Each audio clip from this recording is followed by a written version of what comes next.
gold natin, di natin dadagdagan because we are not increasing our ability to earn.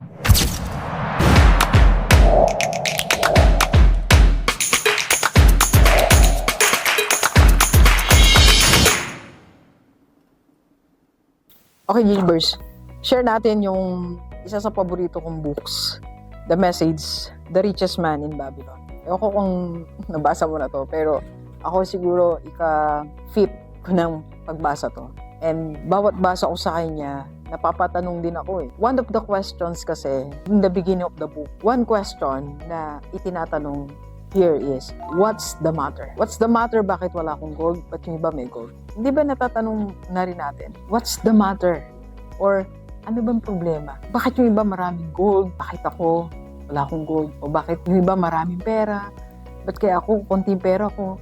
Ba't kaya sila masagana yung buhay nila? Bakit kaya kami hindi masagana yung buhay namin? Natanong mo na ba yan? I also asked that eh.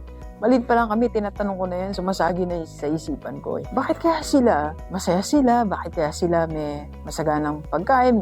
Madaming ulam, nakakapaggatas, nakapag-itlog, nakapag-mansanas. Kasi di ba nung araw, pag nakamansanas ka, mayaman ka na eh. Pag nakapag-almusal ka ng hotdog, ako may hotdog na sa barangay namin, mayaman ka. Ganun kasi nun eh. So I was asking that same question, what's the matter? And maybe natanong mo na rin yan. Hanggang sa pagtanda natin, natatanong natin eh, what is the matter? Ba't hindi ako makatagpo ng ginto? Masipag naman ako. I work 16 hours or nag-abroad ka na, pero hindi mo pa rin matagpuan niyang ginto. So that's the question here. And ano ba yung sagot? Madami dito yung sagot. May mga laws, may mga principles na tinuro dito. But one thing na gusto kong share sa inyo, what's the matter? Para tayo makakuha din ng ginto, kagaya ng iba. Makakuha din ng yaman, kagaya ng iba. Makapag-build ng wealth, kagaya ng iba. Magkaroon ng masaganang buhay, yung di ka na naipagsisikan sa LRT, di ka na hinahangin ng buhok mo sa tricycle. Wala mang masama sa ganyan ha. Pero maganda rin, may experience natin, nakakotse tayo, yung malamig, papasok tayo ng fresh, hindi tayo haggard-haggard na tingnan. So, yun yung pangarap natin. Pero, what is the matter? Saan nga ba tayo nagkamali at anong dapat natin gawin? So, ito one of the secret. Okay? Ang cure.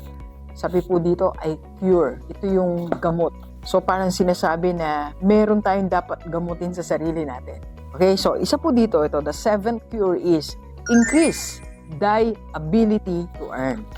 So, para pala magkaroon tayo ng ginto at masagot natin what's the matter, we have to increase our ability to earn. So, kung kumikita ka ngayon, let's say 30,000, kailangan yung ability mo to earn mag-increase. The ability, not the money. So, huwag mo asamin na maging 30,000 yan, maging 35,000. Ang asamin mo is to improve your ability to earn money. So, paano nga ba natin ma-improve yung ability natin to earn money?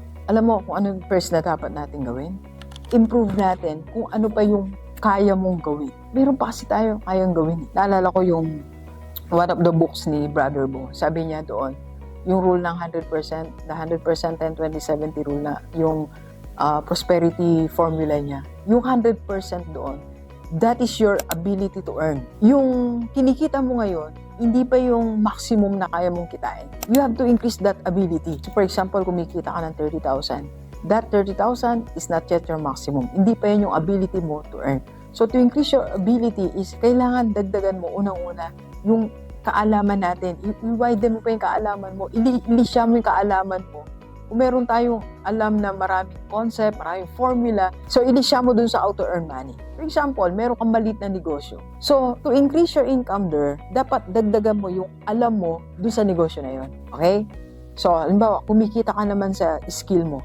Dapat dagdagan mo yung skill na yon na pinanghanap buhay mo. That is increasing your ability to earn. For example, nung empleyado pa ako, no, bago ako mag-principal, mag-dean, kailangan ko munang tapusin yung PhD ko. So, I have to increase my ability to earn by increasing my knowledge. Alright? So nung nag-design po ako, to increase my ability to earn, I increase my skill. So, yung skill ko sa pagsasalita, pagtuturo, makapagsimula ng team, like ngayon po sa IMG. Alam niyo naman, member tayo na IMG Rockstar. So, yung skill kung paano ako tumulong sa ibang tao, kung paano tayo mag-build ng ibang tao, tinaasan natin yung level ng skill na yan. Kaya tayo nagkaroon ng additional income. Okay? So sa lahat ng mga nanonood kay Doc, what is the matter? The matter is, kaya tayo hindi nag-increase ang income natin o yung gold natin hindi na dadagdagan because we are not increasing our ability to earn. So you have to increase the ability to earn. Dok, paano ako magsisimula? Anong dapat kong gawin? We can help you po sa ating community. IMG Rockstar. We can help you to increase that ability. Yung knowledge mo, how to manage your money, how to increase your cash flow, at yung skill mo, how to start your business kahit sa province ka o kahit nasa abroad ka. PM lang sa personal FB nito. Yan po ang personal FB or sa WhatsApp 093952543111 para sama-sama natin sagutin what's the matter. Let's go, let's go.